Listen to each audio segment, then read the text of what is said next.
자, 우리 사랑하는 형제 자매들 정말 반갑습니다. 보고 싶었습니다.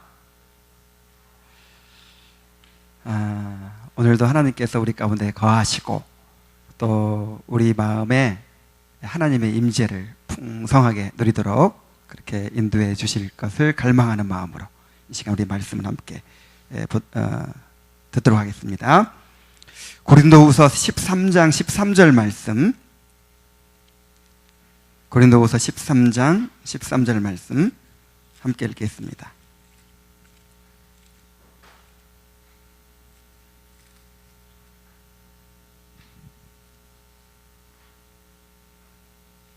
자, 우리 한 목소리로 읽어볼까요?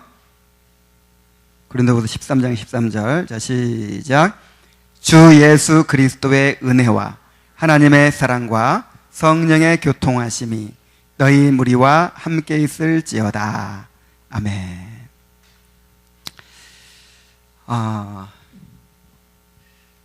내가 자주 써먹었던 예화를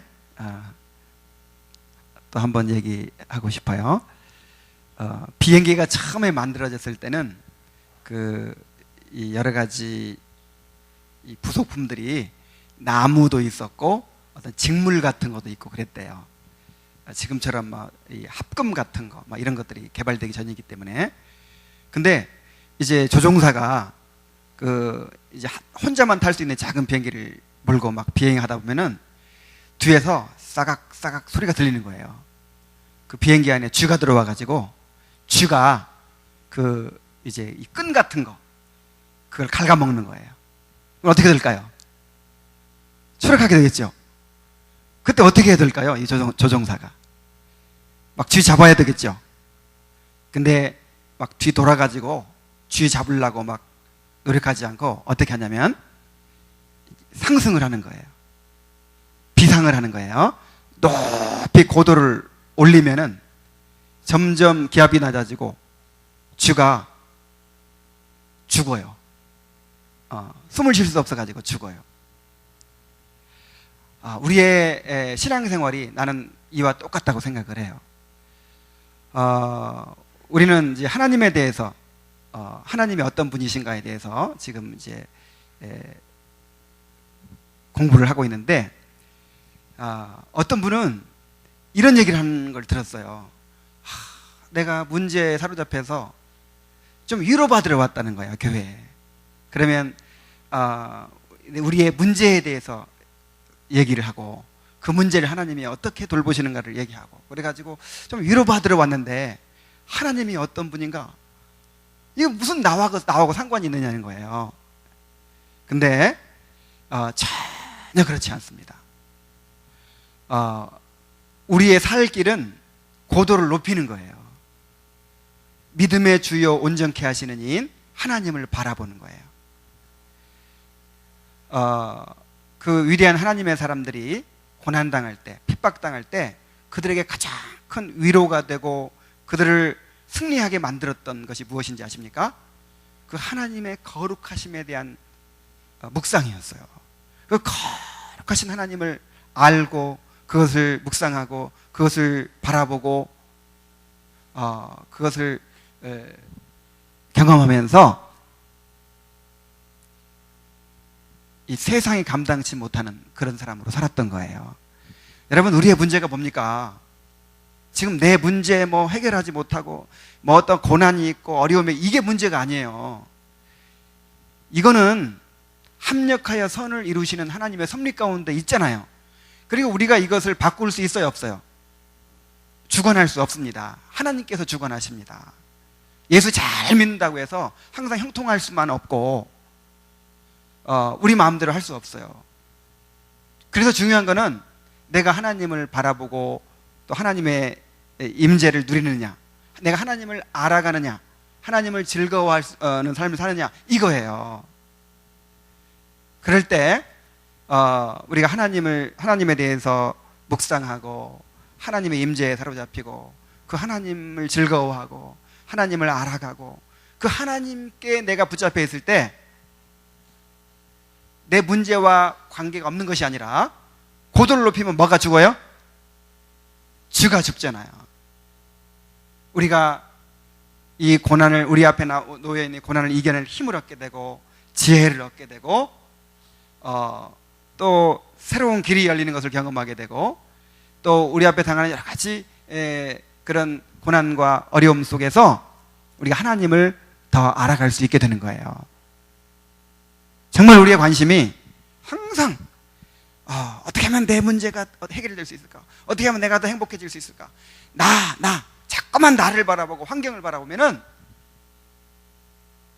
그 조종사가 쥐 잡으려고 막 방망이로 때리고 있는 거랑 똑같아. 여러분의 시선과 여러분의 관심이 나에서 어디로 가야 돼요? 하나님께로 가야 됩니다. 믿음의 주여 온전케 하시는 이 주님을 바라봐야 됩니다.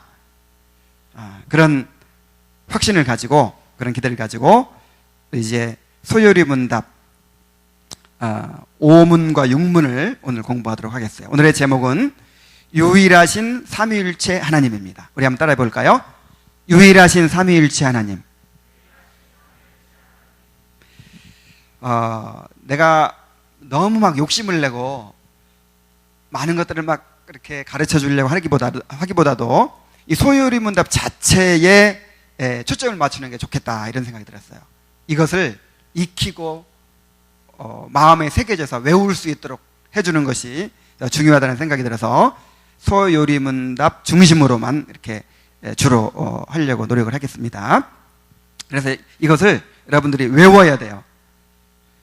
외워져요. 이걸 공부하고 나면 외워지고, 또 그것이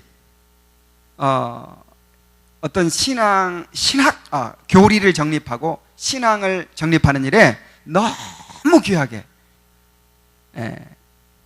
또 작용을 하는 거예요. 바탕이 되는 거예요. 자, 5문을 한번 우리 함께 읽어봅시다. 시작.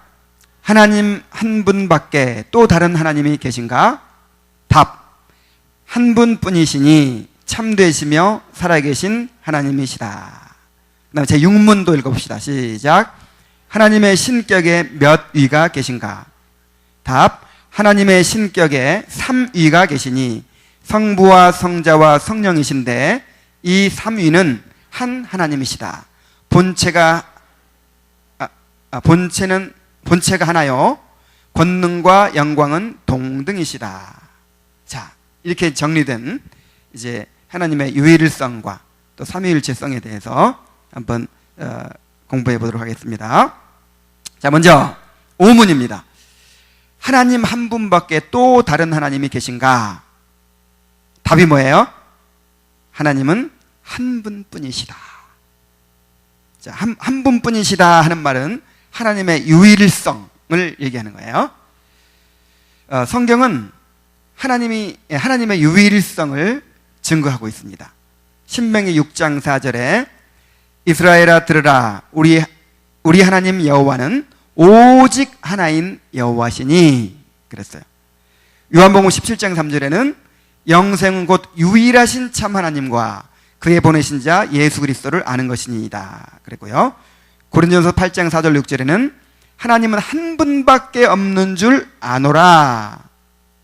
비록 하늘이나 땅에나 신이나 칭하는 자가 있어 많은 신과 많은 주가 있으나 그러나 우리에게는 한 하나님 곧 아버지가 계시니 만물이 그에게서 났고 우리도 그를 위하며 또한 한 주 예수 그리스도께서 계시니 만물이 그에게서 났고 우리도 그를 위하여 또한 한 주 예수 그리스도께서 우리도 그로 말미암았느니라 그랬죠.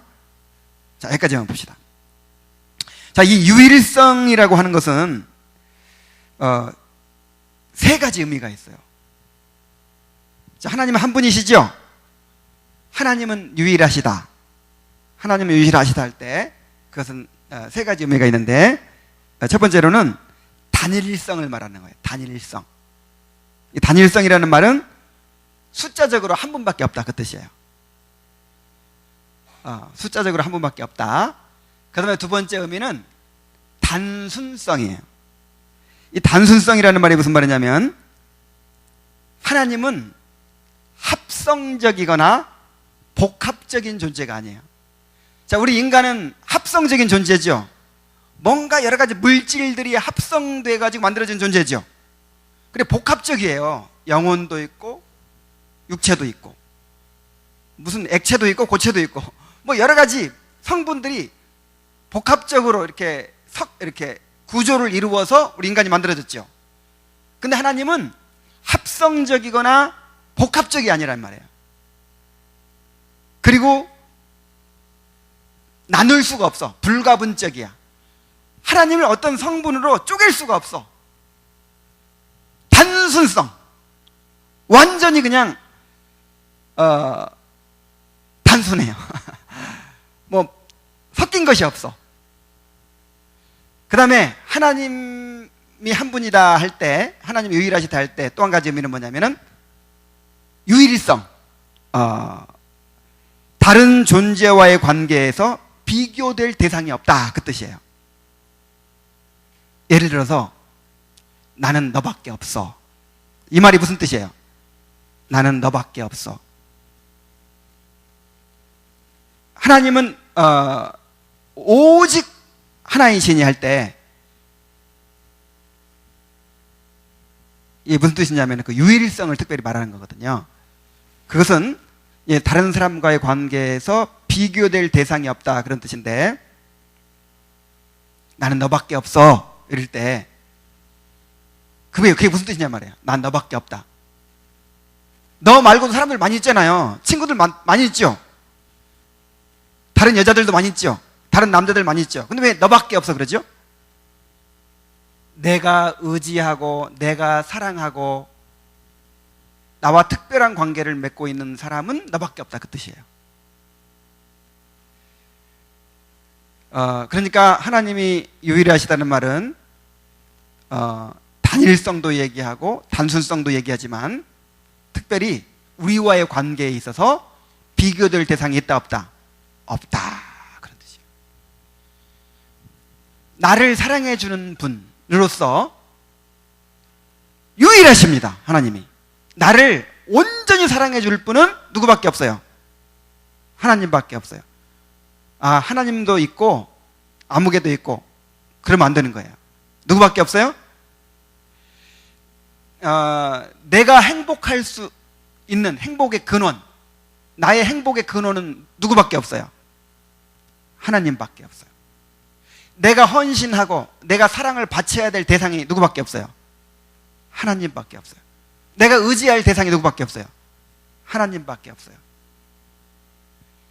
나와의 관계에 있어서 절대적이야. 유일해. 심지어 예수님 뭐라고 그러셨어요? 나를 따라오려는 자가 자기 부모와 처자와 형제와 자매와 및 자기 목숨까지 미워하지 않으면 내 제자가 될 수 없다. 그게 바로 유일성을 말하는 거거든요. 절대적인 사랑. 예수님과 하나님과 비교할 대상이 있으면 안 돼. 갈등조차 할 대상이 있으면 안 돼. 절대적인 존재야. 우리와의 관계에 있어서. 하나님은 한 분뿐이십니다. 자, 그 다음에 하나님은 참되시며 그랬어요. 참되신 하나님. 에레미야 10장 10절에 보면은 오직 여호와는 참 하나님이시오, 살아계신 하나님이시오, 영원한 왕이시라.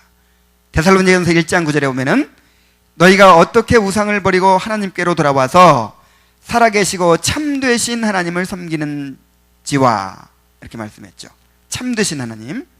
여기서 참되시다는 것은 인간이 만들어낸 모든 허탄하고 비실제적인 신들과 구별된 분임을 의미하는 거예요. 그러니까 이 땅에 많은 신들이 있는데 그 모든 신들은 다 거짓된 신들이야. 실제하지도 않는다는 그런 뜻이기도 하고, 참되지 않아. 실제로 그렇게 믿었는데 알고 보니까 그래요, 안 그래요? 그렇지 않아. 우리가 기대했던 것을 충족시켜주지 않아. 참되지 않아. 그러나 우리 하나님은 그의 존재에 있어서, 성품에 있어서, 그의 행위에 있어서, 또 그가 하신 말씀에 있어서 참되십니다. 그래서 하나님의 말씀이 진리잖아요. 진리. 그 다음에 살아계신다. 그래서 살아계신 하나님이시다. 하나님이 살아계시다는 것은 이 죽은 우상들과 구별된 분임을 특별히 강조한 거예요. 그래서 살아계신 하나님, 살아계신 주, 이렇게 살아계시다는 걸 강조하죠. 살아계시다. 참되고 살아계시다. 그러니까 하나님은 이런 생명 없는 그런 우상들과 다르다. 시편 115편 4절로 7절에 보면은 그들의 우상들은 은과 금이요 사람이 손으로 만든 것이라. 입이 있어도 말하지 못하며 눈이 있어도 보지 못하며 귀가 있어도 듣지 못하며 코가 있어도 냄새 맡지 못하며 손이 있어도 만지지 못하며 발이 있어도 걷지 못하며 목구멍이 있어도 작은 소리조차 내지 못하느니라. 그래서 세상에 있는 모든 신들, 사람들이 만들어내는 신들은 생명이 없는 신들이죠. 사람이 옮겨줘야 옮겨갈 수 있고 만들어줘야 생겨날 수 있고 생명이 없잖아요. 그리고 사람들이 생각하는 것처럼 신이라는 존재가 어떤 비인격적인 어떤 우주의 법칙, 어떤 도, 이런 게 아니란 말이에요. 실제로 인격적인 신이란 말이에요. 의지를 가지고 어떤 계획을 가지고 친히 자신의 뜻을 이루시고 섭리하시고 그 다음에 당신의 백성들과 대화하시고 교통하시고 실제로 우리 가운데 역사하시는 그런 하나님임을 이야기하는 거죠. 여러분, 하나님을 어떤 하나님으로 믿어야 돼요? 살아계신 하나님. 가만히 그냥 있는 하나님. 그래서 우리가 막 소리치고 불러야 겨우 그냥 눈 뜨고 그냥 바라보시는 그런 하나님이 아니고 실제로 우리 가운데 막 역사하시는 하나님이에요. 살아계신 하나님. 그 살아계신 하나님을 잘 묵상해 보시기 바랍니다. 자, 여기까지가 이제 하나님의 유일일성이에요. 하나님의 유일일성.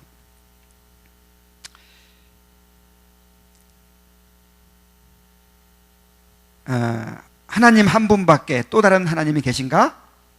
한 분뿐이시니 참되시며 살아계신 하나님이시다. 자, 이게 바로 그 뜻입니다. 자, 이제 우리가 이해하기 어려운 삼위일체 문제를 다루는 이제 그 문답이 바로 6문이에요. 하나님의 신격에 몇 위가 계신가? 하나님의 신격에는 몇 위가 계십니까? 3위가 계시니 성부와 성자와 성령이시다 라는 거예요. 여기 신격, Godhead라는 말은 신적인 본질, 그냥 쉽게 생각해서 신성 이렇게 생각합니다. 신성. 신격이 뭐예요? 신성. 이 신적 본질, 이 신성은 둘일 수 없어요. 아까 뭐라고 그랬어요? 하나님의 유일성 얘기했죠? 하나예요, 하나. 그 신성이 합성적이라고 그랬어요? 합성적이라고 그랬어요? 복합적이라고 그랬어요?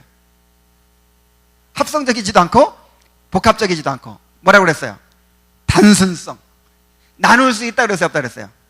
없다. 이 신성은, 하나님의 신적 본질은 딱 하나예요. 하나. 나눠지질 않아. 그래서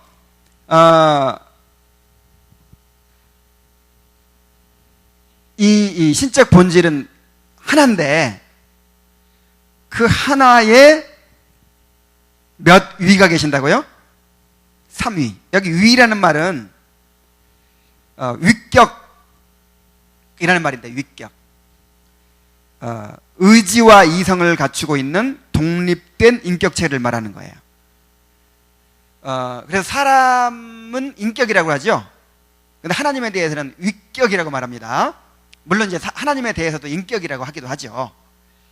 그래도 좀 구별하기 위해서 사람은 인격, 하나님에 대해서는 뭐라고요? 위격. 이 person이라는 말을 그렇게 하나님에 대해서는 위격이라고 그렇게 부릅니다.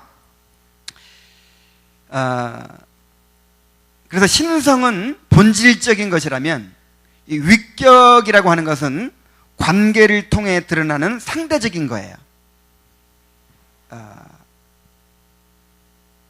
그래서 이 신성, 이 신적 본질은 하나인데 나눌 수가 없는데 그 한 신성 안에 몇 위가 계신다? 3 위격이 계신다. 그냥 세 분이 계신다는 말이에요. 이 위자가 분 위자예요. 세 분. 그래서 성부, 성자, 성령 세 분이 계시는 거예요.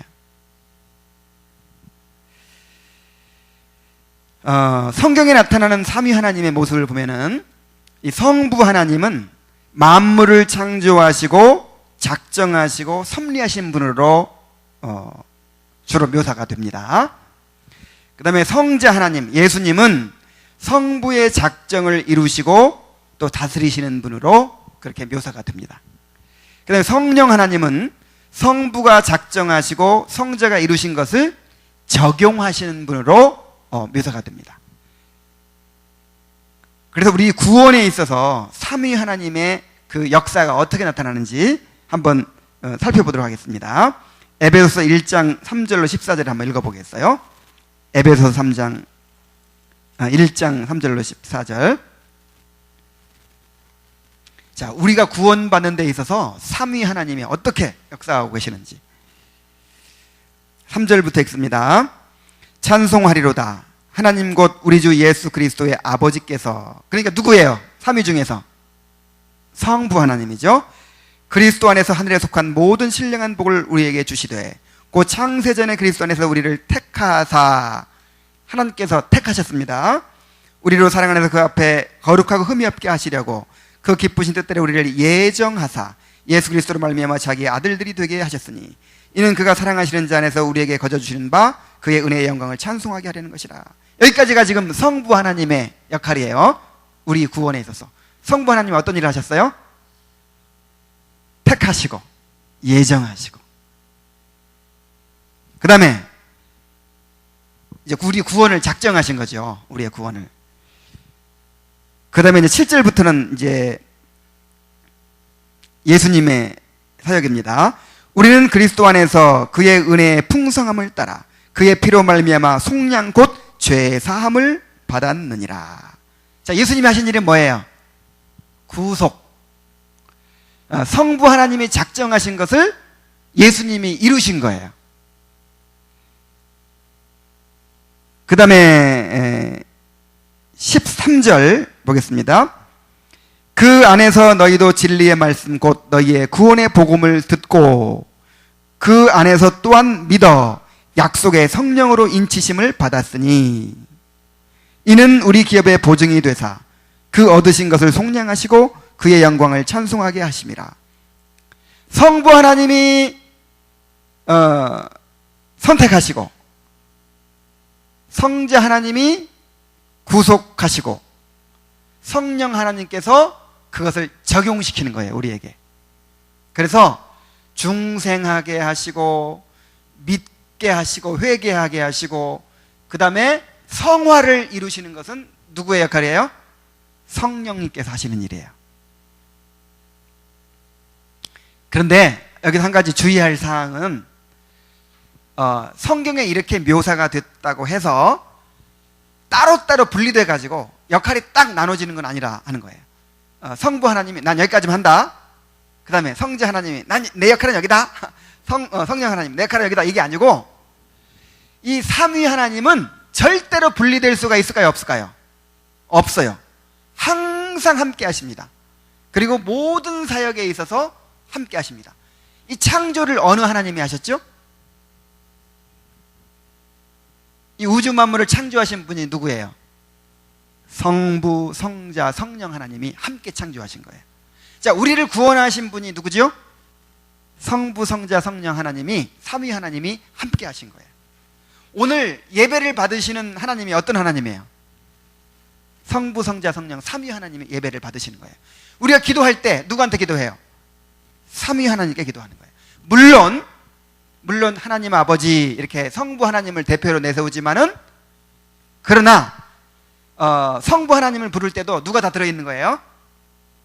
삼위 하나님이 다 함께 계시는 거예요. 그래서 삼위일체가 동시에 창조주이시고 구속주이시고 성화를 이루시는 분이시다 라고 하는 것을 꼭 기억하시기 바랍니다. 자, 이 삼위는 이 한 신격 안에, 한 신성 안에 삼위가 계시는데, 이 삼위는 한 하나님이시라는 거예요. 몇 하나님? 왜 한 하나님일까요? 이 신성, 이 신적 본질은 나눌 수 있다 없다? 없다고요. 하나님으로 하면 한 하나님이야. 근데 우리와의 관계 속에서 또 상호 간의 관계 속에서 나타나는 그 상대적인 그 위격은 세 분이라는 거예요. 이 삼위는 한 하나님이시며 본체가 하나요. 권능과 영광이 동등하다. 자, 삼위는 한 하나님이시라는 것이 세 하나님이 아니라 몇 하나님? 한 하나님. 신성은 나눠질 수 없기 때문에. 그 다음에 본체가 하나요 라는 말은 이 신성의 본질이 하나라는 뜻입니다. 요한복음 10장 30절에 예수님께서 이렇게 말씀하셨어요. 나와 아버지는 하나이라. 나와 아버지는 하나이니라. 이렇게 선언하셨어요. 예수님도 하나님이시고 성부도 하나님이신데 하나라 이 말이에요. 신적 본질은 몇이라? 하나다. 그 다음에 빌립보서 2장 6절 7절에 그는 근본 하나님의 본체시나. 여기서 그는 예수님을 가리킵니다. 예수님이 원래 하나님의 뭐라고요? 본체. 그러니까 하나님과 한 하나님이었다 이 말이죠. 한 하나님. 나눌 수 없는 한 하나님이에요. 하나님과 동등됨을 취할 것으로 여기지 아니하시고, 그리고 예수님이 하나님과 동등하신 분이었다는 뜻이죠. 하나님과 한 하나님이시고 하나님과 동등하신 유격이에요. 그런데 그 예수님이 오히려 자기를 비워 종의 형체를 가지사 사람들과 같이 되신 것이죠. 그래서 본체가 몇이다? 하나다. 그 신적 본질이 하나다. 꼭 기억하시기 바랍니다. 그리고 권능과 영광이 동등이시다. 자, 삼위 하나님 중에서 제일 높은 분이 누굴까요? 자, 삼위 하나님 중에서 제일 높은 분이 누구예요? 그러면 제일 능력이 많은 분이 누굴까요? 동등하단 말이에요. 동등해. 더 높은 분이 없어요. 더 능력이 많은 분이 없어요. 더 크신 분이 없어. 더 영광스러운 분이 없어. 똑같이 영광스러우시고 똑같이 존귀하시고 똑같이 동등하게 존엄한 그런 하나님이십니다.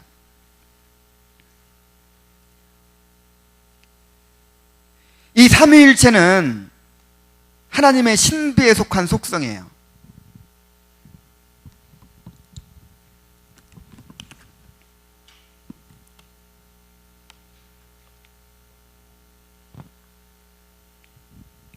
인간은 하나님의 본질에 대해서는 알 수 없어요. 그러니까 여러분, 하나님의 그 본질 자체, 이것은 알 수가 없어요. 우리 인간의 유한한 지혜와 지식으로 담을 수 없어요. 하나님은 어떻게 생겨났나? 그 하나님의 본질 자체, 이것을 알려고 하는 것 자체가 교만이에요. 뭐하고 똑같았냐면은, 여러분, 내가 한번 태양을 눈부시지만 참고 봐야겠다. 네가 이기나 내가 이기나 내가 봐야겠다 하고 태양을 딱 보면 어떻게 될까요? 이 손상돼요. 눈이 큰일 납니다. 그래서 지금 우리 선글라스 왜 끼죠? 이렇게 이 자동차에 막 그 보닛 같은데 이렇게 반사돼 가지고 막 이렇게 빛이 비치잖아요. 그게 이 손상시킨대요, 이 시각을. 그래서 이 선글라스를 반드시 써야 된대요, 운전할 때. 근데 태양을 직접 봐? 감히? 근데 태양을 하나님 몇 개 가지고 계신다고? 지금 인간의 과학으로 확인된 것만 해도 태양이 몇 개예요? 지금 이 은하계에만 2천억 개고 그 2천억 개의 은하계가 1,000억 개가 또 있어. 근데 어떻게 그 태양들을 만드신 하나님을 우리가 어떻게 볼 수 있겠어요? 그래서 인간이 하나님의 본질을 알려고 하는 거, 요건 교만이고 알 수도 없고 알려주실 수도 없어요. 다만 인간은 하나님께서 어떻게 행하셨는가, 또 인간과 어떤 관계를 맺으셨는가를 통해서 자신을 계시해 주신 것만큼만 알 수 있어요. 근데 하나님께서 자신을 계시해 주셨는데 어떻게 계시해 주셨느냐? 삼위일체 하나님으로 계시해 주셨다는 거예요. 그러니까 하나님을 우리가 가장 잘 알 수 있고, 하나님이 어떤 존재이고 어떤 분인가를 가장 잘 알 수 있고 가장 잘 경험할 수 있는 그 방법으로 삼위일체로 우리에게 계시해 주신 거예요.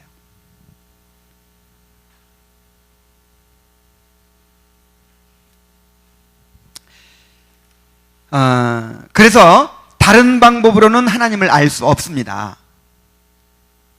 하나님을 삼위일체로 알고 삼위일체와의 관계를 통해서 우리가 하나님을 경험해 가야 돼요.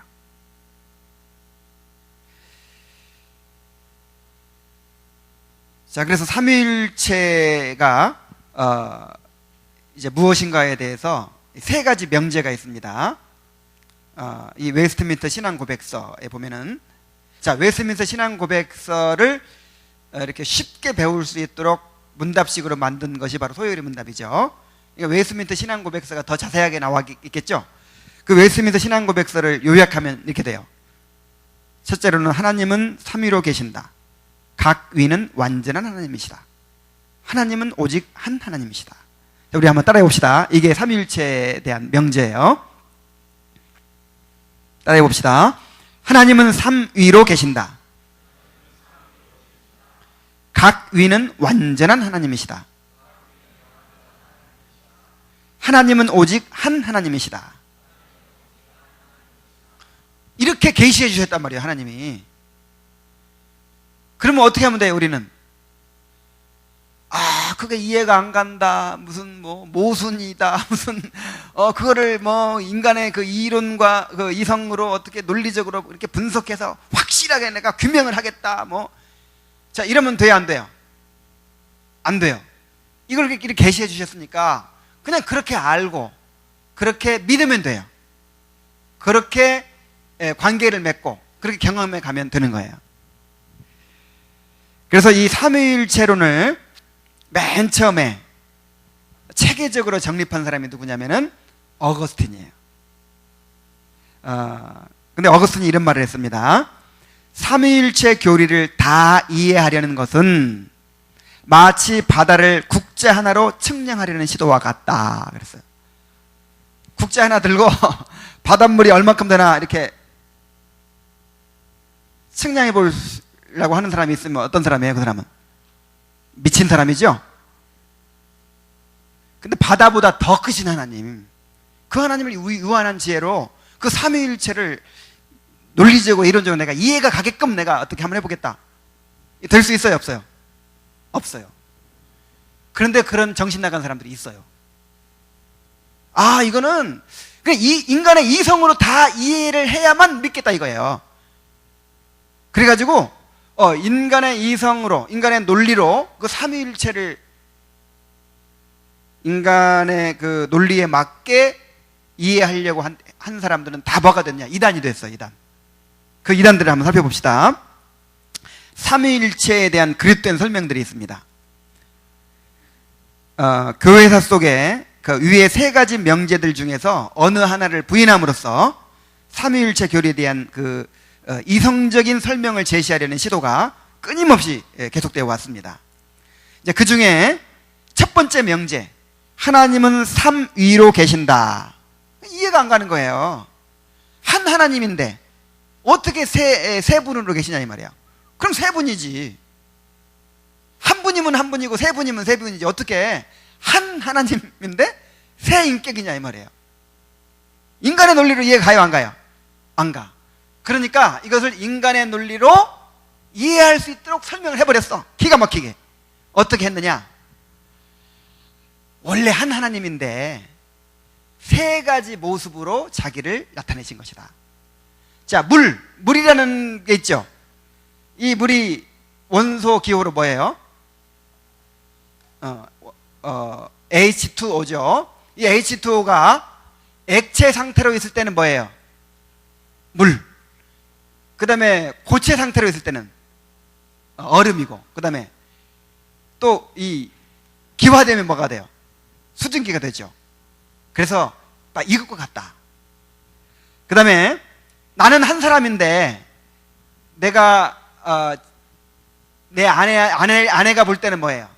남편이고, 우리 자녀들이 볼 때는 아버지고, 우리 아버지가 볼 때는 아들이고. 이건 내가 세 가지 모습으로 나타나는 거예요. 아버지도 되고 아들도 되고 남편도 되고. 그래서 이런 원리로 하나님은 딱 한 분이에요. 그런데 구약 시대에는 아버지 하나님으로 나타나셨어요. 근데 신약 시대에는 이제 성자 하나님으로, 예수님으로 나타나셨어요. 그 다음에 이제 예수님 승천하신 다음에는 성령 하나님으로, 성령님으로 또 나타나신 거예요. 이게 바로 삼위일체다. 너무 이해가 잘 되죠? 근데 지금 이런 식으로 설명하는 사람들이 있어. 나 어렸을 때 주일학교 때 그렇게 배웠어. 근데 이게 양태론이라고 해서 4세기에 이 사벨리우스라는 사람이 주장한 건데 이단으로 정죄받았어요. 이렇게 주장하면 이단입니다.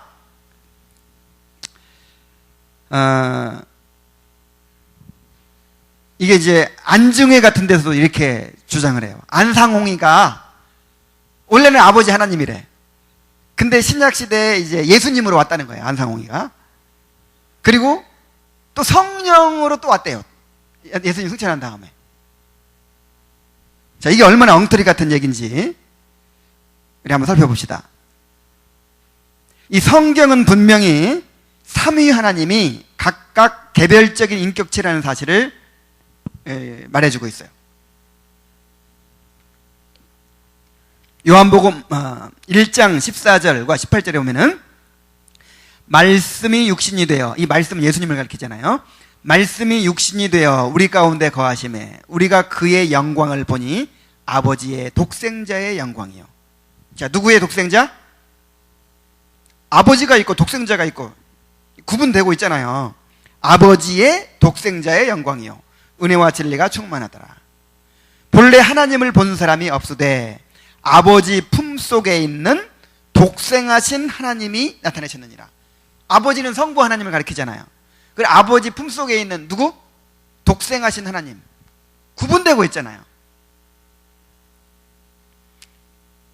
그 다음에 요한복음 15장 26절에 내가 아버지께로부터 너희에게 보낼 보혜사 곧 아버지께로부터 나오시는 진리의 성령이 오실 때에 그가 나를 증언하실 것이요. 여기 보세요. 세 위격이 다 나타나죠? 아버지가 있고, 또 이제 지금 화자, 예수님이 말씀하고 계시니까 화자인 예수님이 계시고, 그 다음에 예수님께서 보내실 누가 있고 성령님이 계시고. 그래서 아버지가 아들을 보냈고 아들이 성령을 보내고 서로 구별된 인격이잖아요. 그리고 나중에도 이제 나오겠지만은 성자 예수님이 성부 하나님께 기도하지요. 기도해요. 그럼 자기가 자기한테 기도해? 말이 안 된단 말이에요. 이 양태로는 성경에 나타나 있는 삼위 하나님 간의 교통을 허구로 만들어버려요. 마태복음 3장 16절 17절에 보면은 예수께서 세례를 받으시고 곧 물에서 올라오실 때에 하늘이 열리고 하나님의 성령이 비둘기같이 내려 자기 위에 임하심을 보시더니 하늘로부터 소리가 있어 말씀하시되 이는 내 사랑하는 아들이요 내 기뻐하는 자라. 여기서 지금 세 유격이 다 나오죠. 예수님께서 요단강에서 세례를 받으시고 올라오니까 하늘에서 뭐가 내려와요? 성령이 비둘기같이 내려와요. 그리고 또 하나님의 음성이 들려. 이는 내 사랑하는 아들이요 내 기뻐하는 자라. 근데 그 양태론에 의하면 한 사람이 세 역할을 한 거야. 모노드라마처럼. 말이 안 되죠? 요한복음 17장 1절 보면은 요한복음 17장 전체가 다 성자 예수님께서 성부 하나님께 기도하는 내용이에요. 예수께서 이 말씀을 마치시고 눈을 들어 하늘을 우러러 이르시되 아버지여 때가 이르렀사오니 아들을 영화롭게 하사 아들로 아버지를 영화롭게 하옵소서.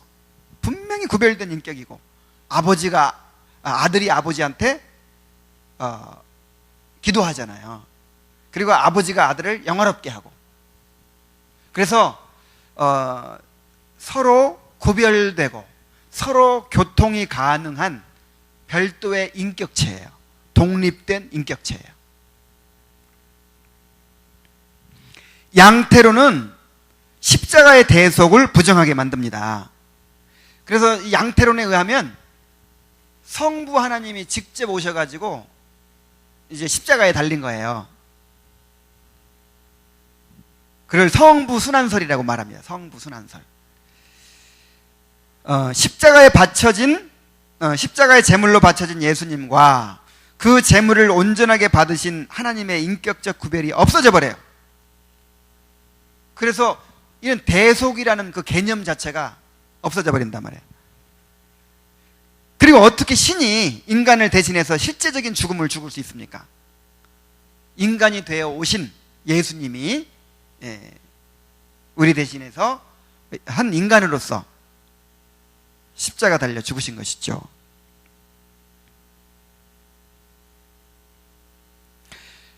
또한 양태로는 하나님의 완전한 성품과 자존성을 부인하게 됩니다. 자, 보세요. 우리가 하나님을 무슨 하나님이라고 흔히 부르죠? 사랑의 하나님이라고 그러죠? 하나님 무슨 하나님? 사랑의 하나님. 그러면 이 사랑이라고 하는 것은 혼자 사랑할 수 있어요, 없어요? 누군가 대상이 있어야 사랑할 수 있는 거예요. 대상이 있어야.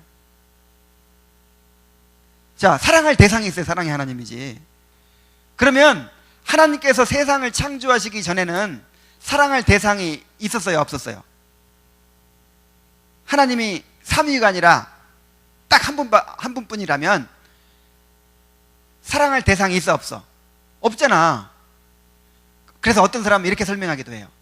하나님은 원래 사랑의 하나님이신데 사랑할 대상이 없으니까 이 우주를 창조하실 수밖에 없었다. 인간을 창조하실 수밖에 없었다. 그럼 뭐가 되는 줄 알아요? 하나님의 완전성을 부정하는 큰일 날 소리예요. 그러면 하나님은 세상을 창조하기 전에는 완전하지 않았다는 뜻이잖아요.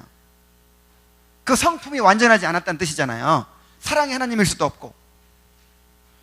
말하자면 자기가 창조한 인간들, 창조한 세계에 의존된 거잖아요. 그럼 하나님의 자존성이 무너지는 거야.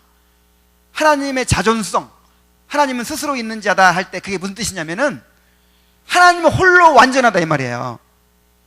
홀로 충족하시고 완전하신, 모자람이 없으신 하나님이라 그 뜻이에요. 근데 우리 인간 없이는 사랑도 할 수 없잖아. 왜 하나님을 사랑의 하나님이라고 하는지 아세요? 세 위격이 계시기 때문에. 성부와 성자와 성령이 서로 완전한 사랑을 하시는 거예요. 우리가 하나님의 사랑을 본받는다고 할 때 그 사랑을 본받는 거예요. 그래서 인간을 창조하기 전부터 하나님은 완전한 사랑의 하나님이에요.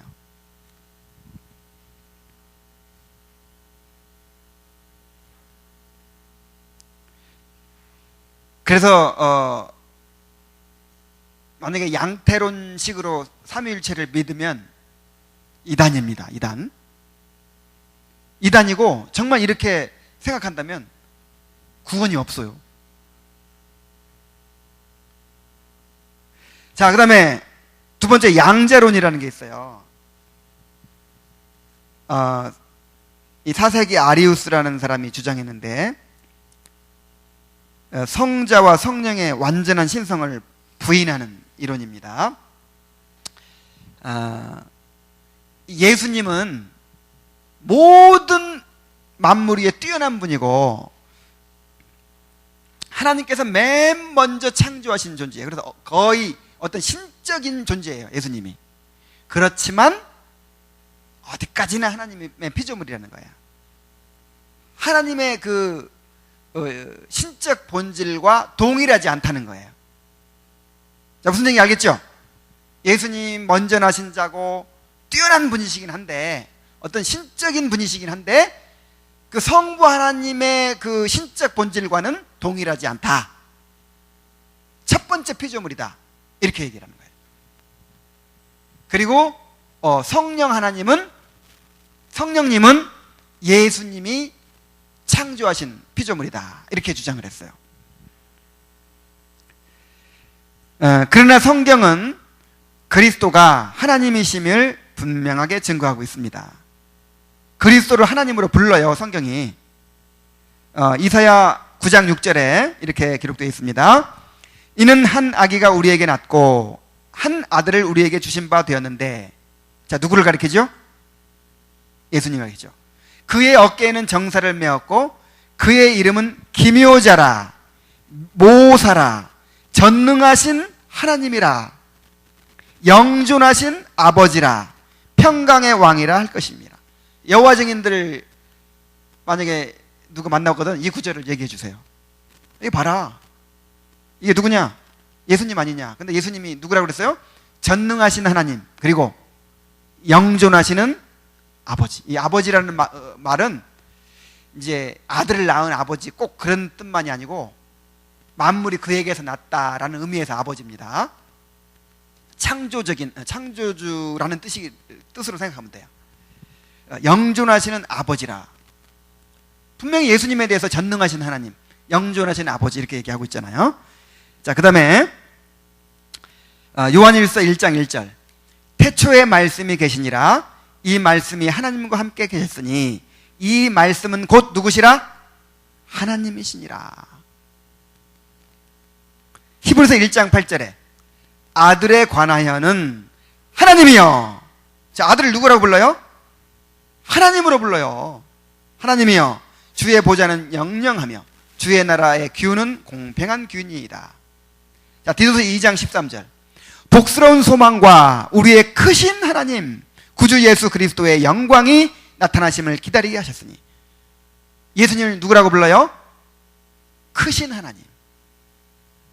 그 다음에 요한복음 20장 28절에 도마가 이렇게 고백을 합니다. 대답하여 이르되 나의 주님이시요 나의 하나님이시니이다. 제자들도, 예수님과 함께 밥 먹고 잠자고 했던 제자들도 예수님을 누구로 믿었어요? 하나님으로 믿었어요.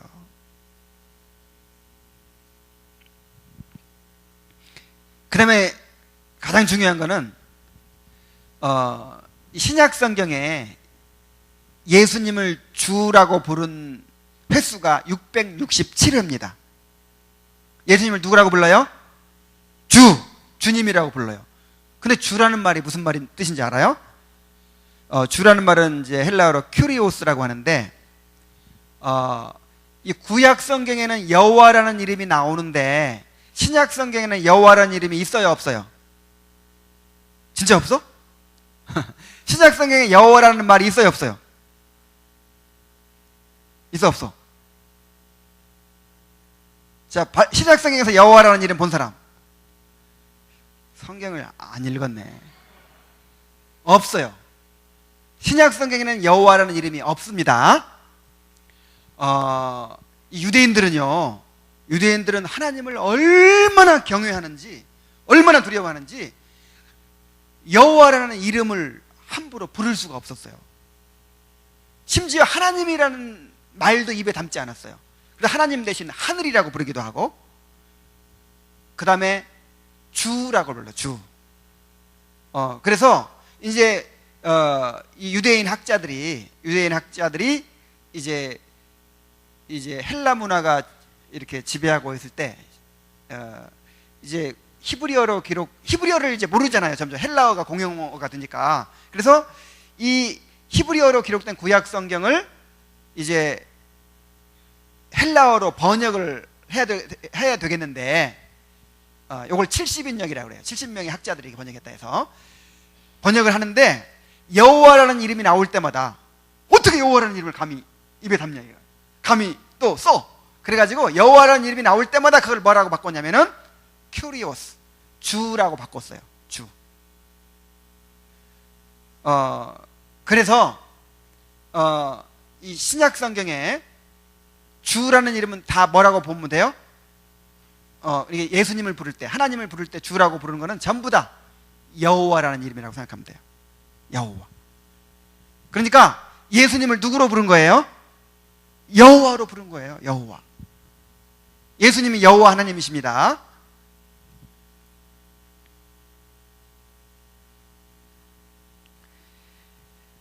그리고 그의 신적인 사역이 예수님이 하나님이심을 증거해요. 예를 들어서 예수님이 창조하셨다고 했고, 시간이 없어서 계속 1시간 반씩 했더니 막 불평이 생기는 것 같아요. 그래서 성경을 이제 덜 찾고, 안 찾아도 믿을 거죠? 나를 믿어요. 성경이 있으니까. 아니면 찾을까? 예수님이 창조하셨다고 했고, 또 율법을 주셨고, 또 죄를 사하셨고, 생명을 주셨고, 심판하신다고 했고, 예수님이 또 경배를 받아요. 예배를 받아요. 이건 누구만 할 수 있는 일이에요. 하나님만.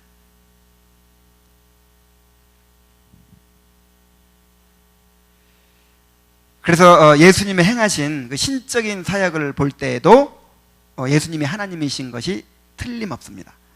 만일 예수님이 완전하신 하나님이 아니라면 예수님은 구원자가 되실 수 없어요.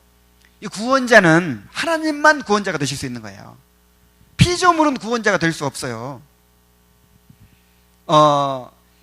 어떻게 예수님의 피가, 예수님 한 분의 피가 온 인류의 죄를 다 사할 수 있을까요? 예수님이 하나님이기 때문에 가능한 거예요. 그러니까 예수님이 인성을 입으시고 이제 십자가에 달려서 죽으셨는데, 그 신성과 인성을 가지신 예수님이 죽으신 거예요.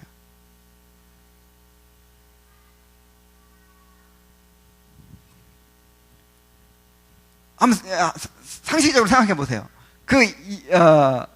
한 인간이 아무리 죄가 없다고 해도 한 인간뿐이라면 그 한 인간의 대신 죽은 것이 몇 명 살릴 수 있겠어? 한 명 살리지, 한 명. 그렇죠?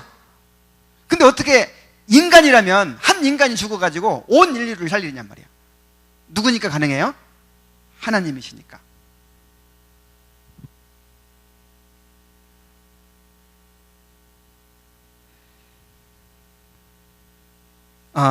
그리고 성경은 또한 성령님도 하나님이신 것을 증거합니다. 성령님을 하나님과 동일시하는 구절들이 여러 군데 있어요. 예를 들어서 너희가 하나님의 성전이다, 그래 놓고는 성령의 전이다, 또 이렇게 얘기해요. 자, 우리 안에 누가 계시죠? 우리가 누구의 전이에요? 하나님의 성전이고 또 성령이 거하시는 성전이에요. 그러니까 하나님과 성령님이 같다는 뜻이죠? 같다는 뜻이죠. 그 다음에 또 사도행전 5장 3절로 4절에 보면은 그 아나니아와 삽비라를 정죄하면서 네가 감히 성령을 속이다니, 이렇게 얘기한 다음에 뒤에 가서는 뭐라고 하냐면 네가 하나님을 속였다, 또 이렇게 얘기해요. 그러니까 성령과 하나님을 동일시하는 거예요. 그 다음에 성령의 사역 또한 신적인 사역입니다. 창조와 섭리에 관여하시고 선지자들을 주관하시고 하나님의 생각을 통달하신다 그랬죠? 하나님의 생각을 성령만이 통달하신다 그랬어요. 자, 하나님의 생각을 통달하면 그게 누구야? 하나님이지. 죄인들을 거룩해 하시는 거, 은사를 베푸시는 거, 이게 다 하나님의 일인데 바로 성령님께서 그렇게 행하셨단 말이에요. 그리고 예수님은 성령님을 모독하는 죄는 용서받을 수 있다 그랬어요? 없다 그랬어요? 없다 그랬어요. 왜냐하면 하나님이시기 때문에. 자, 하나님을 모독하고 용서받을 수 있습니까? 그래서 예수님이 피조물이고 성령님이 피조물이다. 오직 성부 하나님만 완전한 하나님이시다 라고 하는 이 두 번째 명제를 부인하는 이것도 명백한 이단입니다. 여호와의 증인들이 바로 이렇게 믿어요. 자, 그 다음에 세 번째는 이 세 번째 명제를 부인하는, 세 번째 명제가 뭐였죠? 오직 한 하나님이시다. 자, 아까 그 명제가 어떤 것이었죠?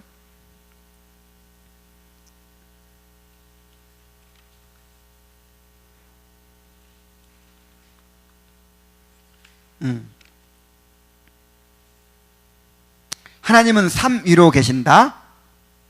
그다음에 각 위는 완전한 하나님이시다. 세 번째 명제는 하나님은 오직 한 하나님이시다. 이제 오직 한 하나님이시다, 요걸 또 부인하는 거예요. 성경 보니까 세 분이 계시는 게 명백해. 이걸 부인할 수가 없어. 요거 부인할 수 없으니까 이제 뭘 부인하냐면 한 하나님이시다, 요걸 부인하는 거야. 그래서 세 분이시다, 요걸 부인하는 이단이 있고, 한 하나님이시다, 요걸 부인하는 이단이 있는 거야. 한 하나님이시다, 요걸 부인하는 이단이 바로 삼신론이래요. 삼신론. 그래서 세 분이라는 것을 강조하다 보니까 하나님은 세 분이다. 하나님은 세 하나님이다. 성령 하나님, 성부 하나님, 성자 하나님, 성령 하나님. 독립된 세 분의 하나님이시다. 또 이렇게 주장한단 말이에요. 이게 삼신론이라고 하는데,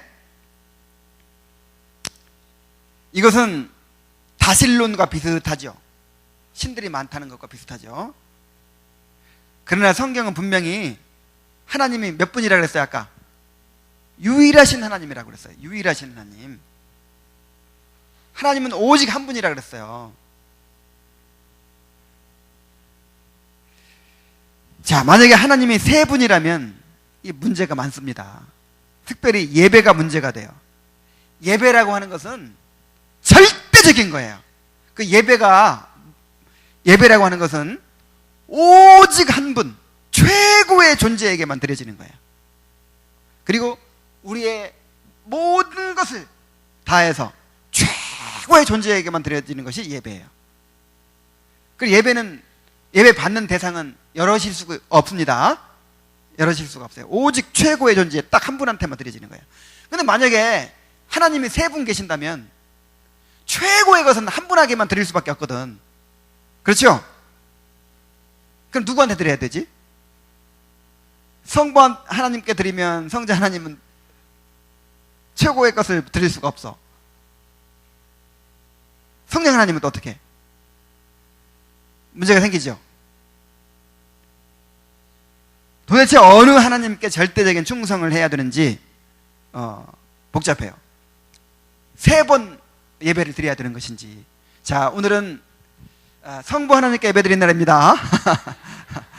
자, 이번 주는 성자 하나님께 예배 드린 날입니다. 자, 찬송도 공평하게 배분해야 돼. 섭섭해 하시잖아. 그러니까 자, 첫 번째 찬송은 성부께 드리는 찬송, 두 번째 찬송은 성자께 드리는 찬송. 아이고 복잡해. 그래서 이 삼신론은 잘못된 이단이에요. 이단.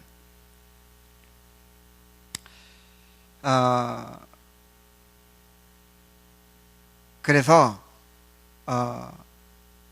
하나님은 한 하나님은 삼위로 계신다. 그 삼위가 누구라고요?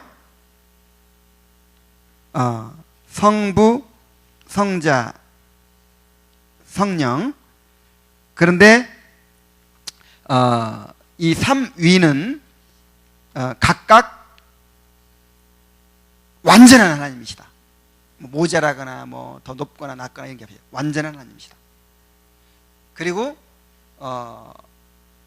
그 삼위 하나님은 몇 분이다? 한 분이시다. 한 하나님이시다. 이렇게 계시해 주신 대로 이렇게 믿고 이렇게 예배하고 이렇게 알아가야 될 줄로 믿습니다. 삼위일체 교리는 기독교 신앙의 핵심이에요. 핵심. 그래서 헤르만 바빙크라고 하는 신학자는 기독교의 심장이라고 했어요. 이 삼위일체 교리가. 이 삼위일체 교리는요, 우리의 구원과 예배와 기도와 교제와 모든 삶에 밀접하게 관련되어 있어요.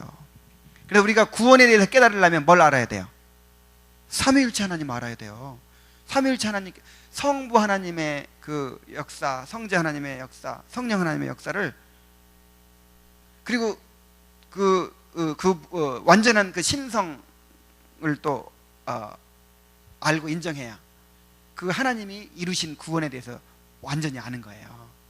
이 구원에 대해서 어떻게 성부, 성자, 성령 하나님께서 역사하시고 또 구원을 이루어 가시는가를 깨달을 수 있는 거예요.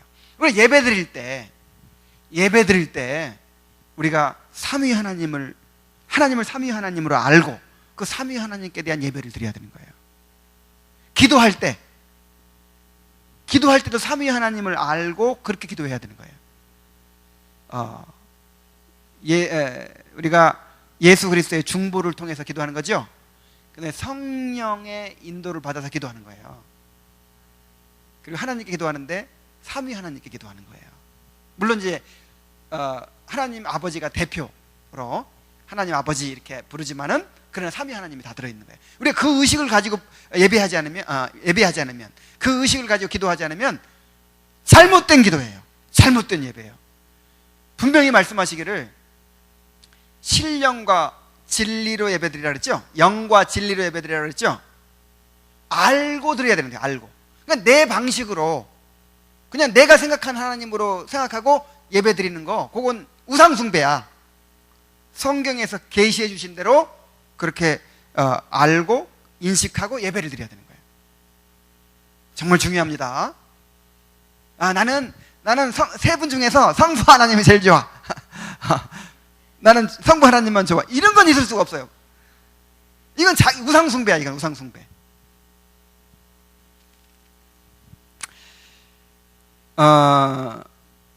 우리가 예를 들어서 우리가 이제 가정을 이룬다. 가정을 이루는데 그 모델이 누구죠? 삼위일체 하나님이에요. 그러니까 삼위일체 하나님이 자기 형상대로 사람을 만들었어요. 근데 누가 나왔어요? 남자와 여자가 나왔어요. 말하자면 이 가정이 삼위일체를 모델로 가정을 만드신 거예요. 그러니까 이 삼위일체 하나님을 알고 반영하는 것이 가정이에요. 이 교회가 어떤 하나님을 알고 반영해야죠? 우리가 공동체를 이루자, 우리가 교제하자, 우리가 서로 사랑하자. 이게 뭐냐면 삼위일체 하나님을 알고 그 하나님의 모습을 우리의 이 공동체 속에서 반영하는 거예요. 우리 공동체를 통해서 삼위일체 하나님이 드러나야 되는 거예요.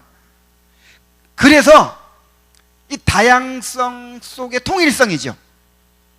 세 분이면서 한 분인 다양성 속의 통일성의 그 원리가 이 가정, 이 부부 간에, 부부에 있어서도, 가정에 있어서도 그것이 이루어져야 되고, 교회에 있어서도 지체는 많아요. 근데 몸은 몇 개? 한 몸이야. 이게 바로 삼위일체야. 삼위일체 원리야. 이 삼위일체 하나님을 모르니까 나는 하나님만 보고 예수 믿을래. 나는 교제 같은 건 안 중요하다고 생각해. 나는 이런 모임에 나가기 싫어. 나는 별로 나하고 안 맞는 모임이야. 자, 이런 소리 하는 게 지금 뭘 몰라서 그래요? 삼위일체 하나님을 몰라서 그래요. 지금 자기가 만든 하나님 믿고 있어. 그 사람은 우상 숭배하고 있어. 진짜 삼위일체 하나님을 알고 그 하나님을 믿으면 정말 한 몸을 이루려고 하겠죠. 개성은 다양하고 모습은 다를 수 있지만은 몸이 몇 개예요? 하나예요. 한 몸을 이루려고 하겠죠. 우리의 사역도 마찬가지예요. 우리가 이 사역을 이루어가는 데 있어서 뭐 딴 사람이 어떻게 하든지 나만 잘하면 된다. 이건 지금 뭘 몰라서 그래요? 삼위일체 하나님을 몰라서 그래요. 우리의 교제가, 우리의 예배가, 우리의 삶이, 우리의 가정이, 그 다음에 우리의 이런 사역이 누구를 반영해야 돼요? 삼위일체 하나님을 반영해야 되는 거예요.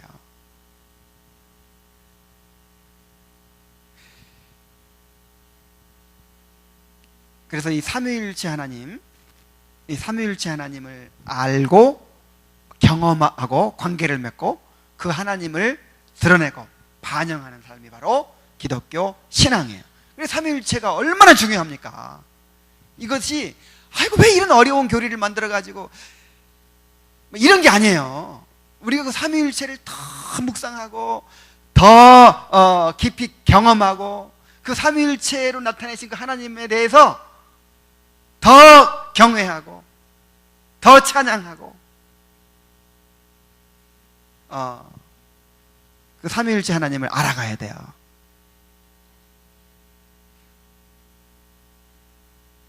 하나님의 유일하심, 그 유일하신 하나님, 그리고 삼위일체이신 하나님을 바로 알고 바로 믿고 바로 섬기는 그런 우리 형제자매들 되기를 바랍니다. 기도하겠습니다. 유일하신 하나님 아버지, 또 삼위일체로 계시는 하나님, 오늘 우리가 하나님의 유일성과 또 삼위일체성을 우리가 살펴보면서 그 진리가 우리 삶에 얼마나 참 깊은 연관을 맺고 있고 또 우리 삶에 반영돼야 하는 것인지를 우리가 생각했습니다. 아버지 하나님, 삼위일체로 자신을 계시하신 그 하나님을 우리가 깊이 알아갈 수 있도록 도와주시옵소서. 그리고 그 삼위일체 하나님을 우리의 삶 속에서 잘 드러내고 반영할 수 있도록 도와주옵소서. 아버지, 정말로 하나님을 잘 믿는다고 하면서 내가 만든 하나님, 자꾸만 내가 좋아하는 하나님, 내 식대로 믿는 그런 하나님을 자꾸만 만들어내는 그런 우상숭배에 빠지지 않게 하여 주옵소서. 나를 복종시키고 정말 성경에서 계시하신 대로 그 하나님을 알고 그 하나님을 믿고 그 하나님을 섬기는 우리들이 될 수 있도록 인도하여 주옵소서. 예수님의 이름으로 기도하옵나이다. 아멘.